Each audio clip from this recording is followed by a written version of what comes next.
Começa agora um programa que traz tudo sobre o livro mais lido em todos os tempos. Apresentamos O Som do Livro.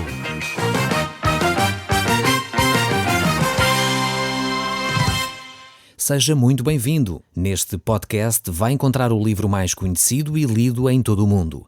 Vamos levá-lo numa viagem pela história da humanidade.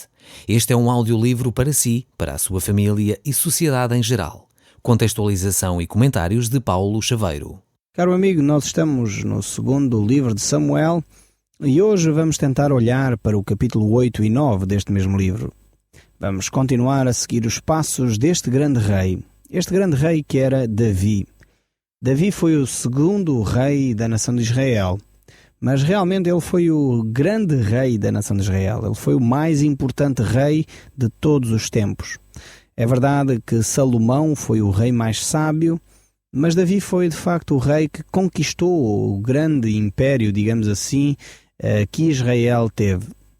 Já vimos que, de alguma forma, Davi trouxe para Jerusalém, para a cidade que ele conquistou, a Arca do Senhor, porque Deus disse que a Arca deveria ficar num determinado lugar, num lugar mais permanente.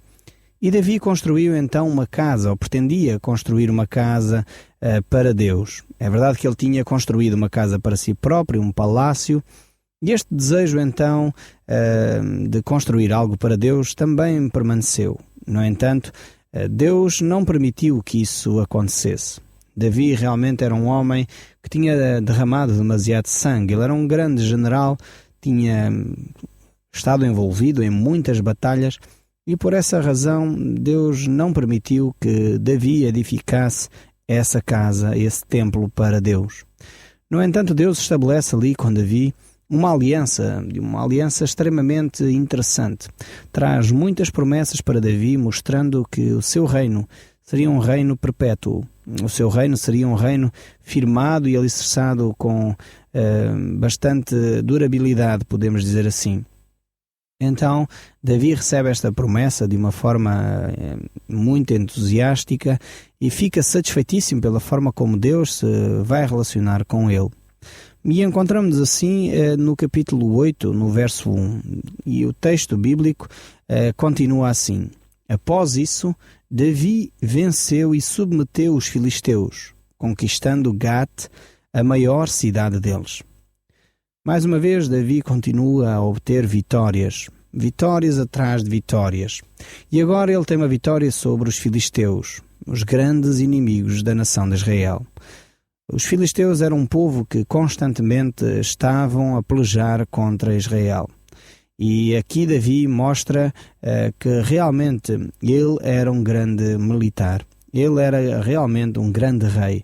E ele o era porque Deus o havia chamado para isso. Não por méritos próprios, mas porque Deus era com ele. E no capítulo anterior que nós estudamos, vimos exatamente isso. Deus relembrando a Davi quem ele era, um pastor lá que tinha um coração íntegro, um coração que adorava a Deus, mas ao mesmo tempo ele era um simples pastor que Deus chamou para dirigir, para apacentar a nação de Israel, para cuidar da nação de Israel. E certamente ele não estaria à espera da forma como Deus o conduzia na sua vida. E vemos que Davi então foi conduzido passo a passo para se tornar o grande rei em que se tornou. E isso aconteceu porque Deus era com ele. E Davi reconhecia exatamente essa ação de Deus na sua vida. Mais uma vez ele consegue conquistar então os filisteus, este grande inimigo da nação de Israel. E o verso 2 continua. Também devastou a terra de Moabe, dividindo as suas vítimas, fazendo-as deitar-se lado a lado em fileiras. Depois de medir com uma fita 2/3 de cada fila, eles eram mortos. E o terço restante era poupado para serem servos de Davi, pagando-lhes tributo anualmente daí em diante. Destruiu igualmente as forças de Adazel, filho de Reub, rei de Zobá, numa batalha junto ao rio Eufrates, porque Adazel tinha tentado retomar o poder. Vemos aqui, estes textos continuam a relatar de uma forma contundente as vitórias que Davi alcançava a nível militar. Quer subjugando os povos que estavam em redor e que tinham práticas pagãs, práticas horríveis em termos da vida social, quer mesmo aqueles povos que estavam subjugados e queriam, de alguma forma, de novo obter a sua independência, Davi voltava e mostrava que realmente ele era um grande militar e conseguia as vitórias sobre estes povos. O texto bíblico ainda nos diz, no verso 5, Davi então pôs várias guarnições militares em Damasco e os sírios tornaram-se seus súbditos, pagando-lhe um tributo anual. O Senhor concedia-lhe sempre vitórias, para onde quer que se virasse. Vemos esta grande declaração e, mais uma vez, o reconhecimento de que era Deus quem trazia as vitórias para Davi. A vitória que Davi alcançava era promovida, digamos assim, por Deus. Esta guerra daqui que Davi enfrenta, de facto, pode-se tornar um tipo, dar-nos uma imagem das guerras que muitas vezes nós enfrentamos. Nós não enfrentamos guerras com pessoas, contra pessoas, não é isso que eu estou a falar, mas guerras a nível espiritual. As nossas lutas, talvez contra vícios, as nossas lutas que nós enfrentamos contra situações e tentações que nós temos, as nossas lutas que nós enfrentamos, talvez, contra a maledicência, o falar mal do vizinho, do amigo, do chefe, do colega, essas lutas que nós travamos diariamente, essas batalhas contra o egoísmo, a batalha contra o comodismo, muitas vezes nós travamos e não temos vitória. Nós necessitamos de voltar para Deus, procurar em Deus, pois as vitórias que o próprio Davi alcançava eram Deus que lhes concedia. E talvez, se você quer ser vitorioso num vício da sua vida, talvez você quer procurar ter vitória contra a murmuração ou a má língua que você não consegue dominar, e você precisa realmente de alterar esse comportamento. A palavra de Deus nos diz que é o Senhor quem concede essa vitória. É por isso que o próprio apóstolo Paulo, na sua epístola aos Romanos, ele reforça esta ideia dizendo: em tudo somos mais que vencedores por aquele que nos amou. Ou seja, nós só podemos nos tornar vencedores, assim como Davi se tornou um grande homem com muitas vitórias, se nós buscarmos essas vitórias, se nós buscarmos travar essas batalhas em Deus. Ou seja, o cristão não é aquele homem ou aquela mulher muito ousado ou com muita coragem. O cristão é aquele homem ou aquela mulher que reconhece a sua falha, que reconhece a sua dificuldade, mas que procura em Deus a resposta para essa batalha, que procura em Deus a vitória para alcançar na sua vida. O cristão não é aquele que consegue ter uma vida moral boa. O cristão é aquele que reconhece o seu pecado, abandona o seu pecado, deixa de lado o seu pecado e procura em Deus a restauração para esse mesmo pecado. Cristão é exatamente essa pessoa. Às vezes a pessoa tem a ideia de que um cristão é aquelas pessoas muito certinhas, moralmente sempre corretas. É verdade, procuramos viver dessa forma. Mas só o conseguimos fazer por causa da graça de Cristo Jesus, por causa da ação de Deus na nossa vida.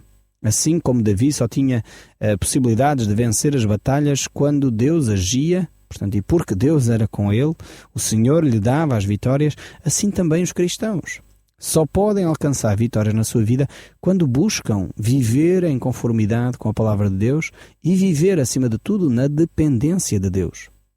O apóstolo Paulo tem uma frase muito interessante no livro dos Gálatas, quando ele se refere a esta questão. É que os Gálatas tinham se aproximado de Cristo pela fé, mas estavam a tentar aperfeiçoar a sua vida pelo seu esforço próprio. E o apóstolo Paulo diz: ó Gálatas insensatos, quem é que vos fascinou? Quem é que vos enganou? Quem é que vos iludiu? Se recebeste, de facto, a vida eterna pela fé, como é que vocês podem pensar que se aperfeiçoam pelo vosso próprio esforço, pelas obras da carne? Então eu estou a parafrasear este texto que o apóstolo Paulo fala no livro dos Gálatas, mas é exatamente esta ideia que ele deixa. Que muitas vezes nós cristãos pensamos que podemos ser pessoas melhores se nos esforçarmos. Não tem a ver com o nosso esforço, mas tem a ver com o facto de nós depositarmos a nossa fé em Cristo Jesus e vivermos baseados nessa mesma fé. Vivermos dependentes da ação de Deus em nós. E quanto maior for a ação de Deus em nós, melhor será o nosso caráter. melhor será a nossa maneira de viver, melhor será o nosso comportamento social, melhor será a nossa forma de estar e de ser. Mas isso não tem a ver com o nosso esforço pessoal, tem a ver com a liberdade que nós damos à ação do Espírito Santo na nossa vida. Então eu desafiava-o a si que talvez está a lutar com um vício, talvez está a lutar com uma dificuldade moral. Então entregue esse assunto nas mãos de Deus e ao mesmo tempo deixe Deus fazer a obra no seu coração. A Bíblia diz que aquele que confessa o seu pecado e deixa, esse alcançará misericórdia. Não basta confessar, é preciso abandonar esse vício. Se você está a ter dificuldade em abandonar, procure um parceiro, procure alguém em quem você confia e compartilhe com essa pessoa a sua dificuldade e peça ajuda a essa pessoa, para quando vocês tiverem dificuldade, poder telefonar para ela, poder estar com ela, orar com ela, pedindo o auxílio de Deus para ultrapassar essa dificuldade. E é dessa forma que Deus planeou que você ultrapasse as suas dificuldades. Mas voltando aqui ao texto bíblico, estamos agora no capítulo 8, no verso 15, diz assim a palavra de Deus neste segundo livro de Samuel. Davi então reinou com justiça sobre Israel, dirigindo os negócios do seu povo com toda a equidade. E Joabe, filho de Zeruia, era o general do seu exército. O seu secretário para os assuntos do governo era Jeosafá, filho de Ahilud, Zodoc, filho de Aitub, e Amileque, filho de Abiatar, era o sumo sacerdote. Seraías era o secretário particular do monarca. E Benaía, filho de Joiada, era o capitão da sua guarda pessoal. Os príncipes, filhos do soberano, eram seus assistentes.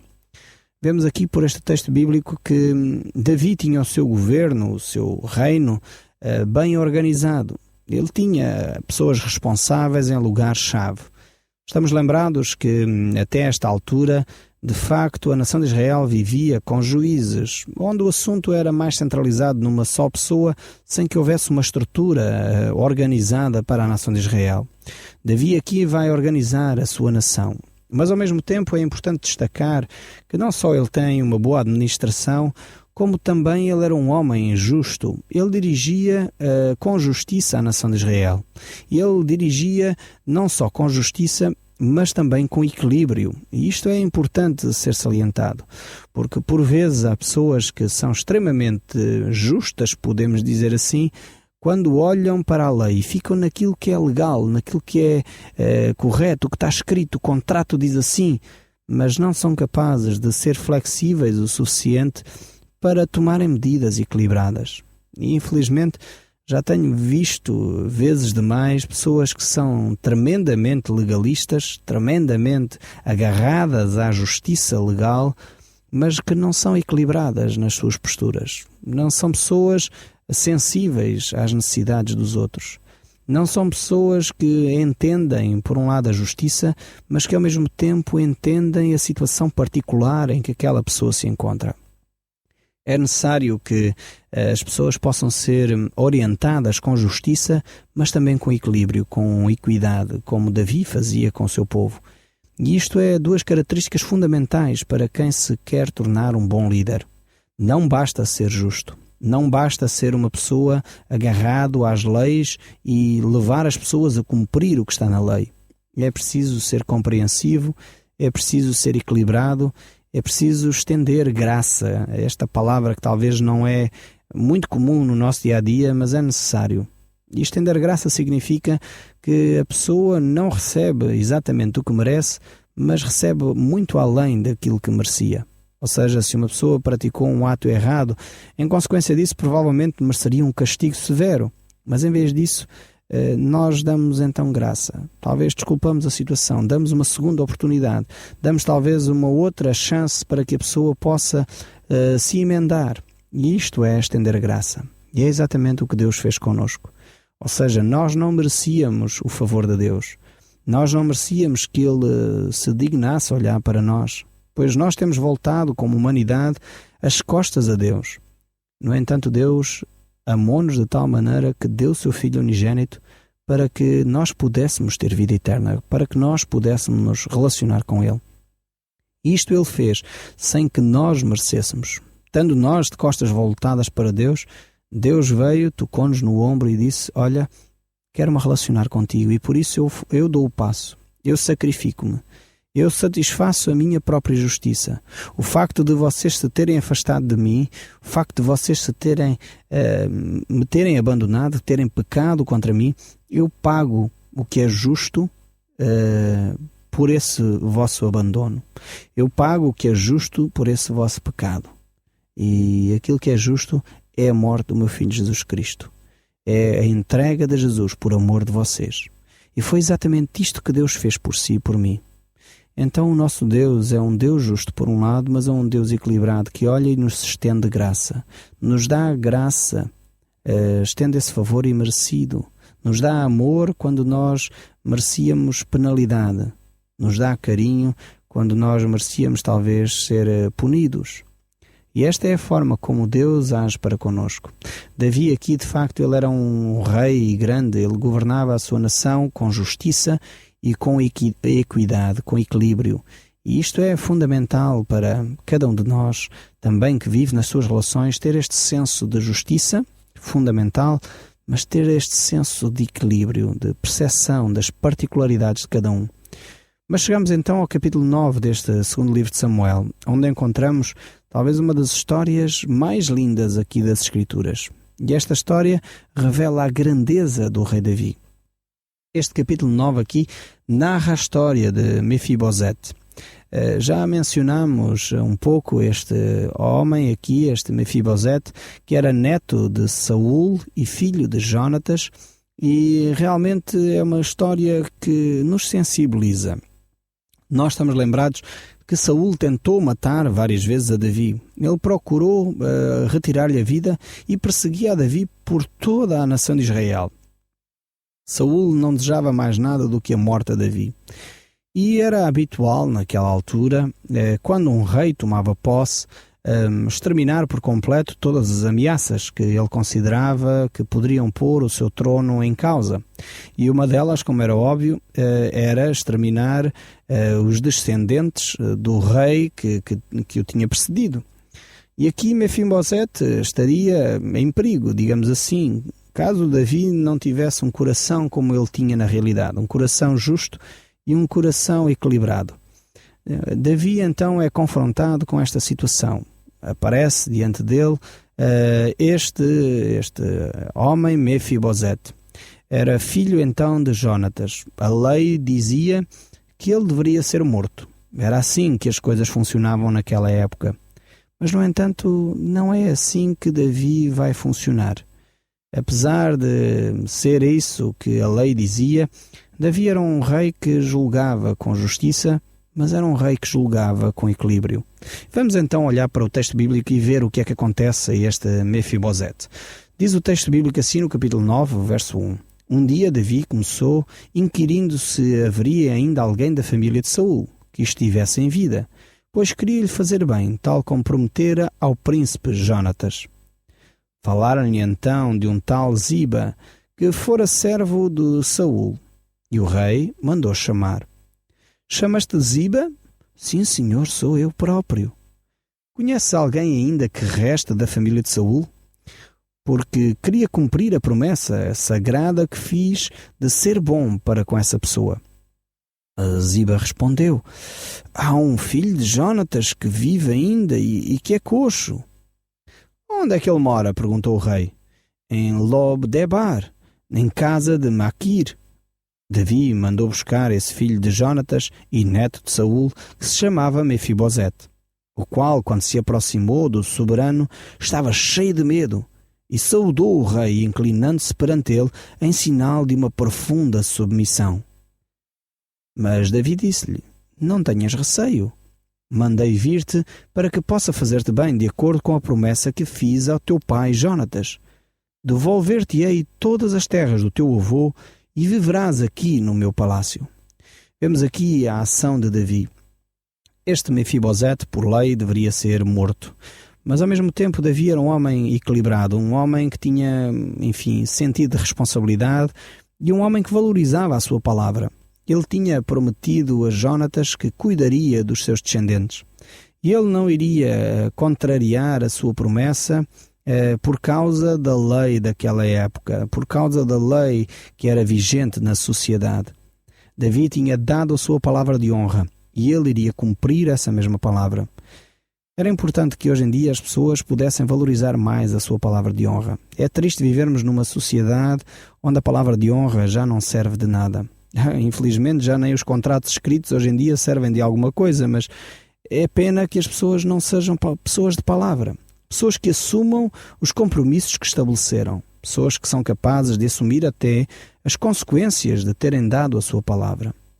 É importante podermos aprender com aqueles que ainda preservam este valor de serem pessoas de palavra, não serem pessoas, desculpem a expressão, mas troca-tintas, pessoas que dizem hoje uma coisa e amanhã dizem outras.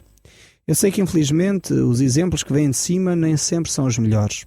Às vezes nós assistimos nos órgãos de comunicação social pessoas de responsabilidade a dizerem hoje uma coisa e amanhã desmentem-se e afirmam outra coisa completamente diferente, como se nunca tivessem afirmado algo oposto àquilo que estão a afirmar naquele dia. E isto é triste, porque aquele exemplo prolifera depois pela sociedade. Davi então era um homem de palavra e ele vai cumprir aquilo que ele havia dito. Vai devolver as terras a este descendente de Saul. O texto no verso 8 diz: Mefibosete prostrou-se por terra na frente do monarca. Mas será possível que o rei, que se mostra assim tão bom para com quem não passa de um cão morto como eu, exclamou ele. Davi mandou chamar Ziba, o servo de Saul, e disse-lhe: Dai ao neto do teu senhor tudo o que pertencia a Saul e à sua família. Tu, teus filhos e servos deverão trabalhar nas terras para ele, para que a sua família tenha que comer. Mas quanto a ele próprio, viverá aqui comigo. Vemos mais uma vez que Davi realmente é um homem de palavra, um homem íntegro, um homem que manifesta este desejo de beneficiar até aqueles que legalmente deveriam ser punidos. O capítulo 9, ainda no verso 11, diz: Ziba, que tinha 15 filhos e 20 servos, replicou: Senhor, farei tudo o que mandastes. Daí em diante, Mefibosete passou a comer regularmente com o rei Davi, como se fosse um dos seus próprios filhos. Vemos aqui a generosidade de Davi, que, por um lado, estende este benefício a Mefibosete de, basicamente, ter os direitos de um herdeiro do trono. E realmente Davi era um homem justo, um homem que julgava com equilíbrio todas as causas. E manifesta, mesmo a este homem, Mefibosete, este equilíbrio, este cuidado, dando-lhe o privilégio de ele estar à sua própria mesa, como se fosse um dos seus filhos. E isto Deus faz consigo também. O Som do Livro, uma produção da Rádio Transmundial de Portugal.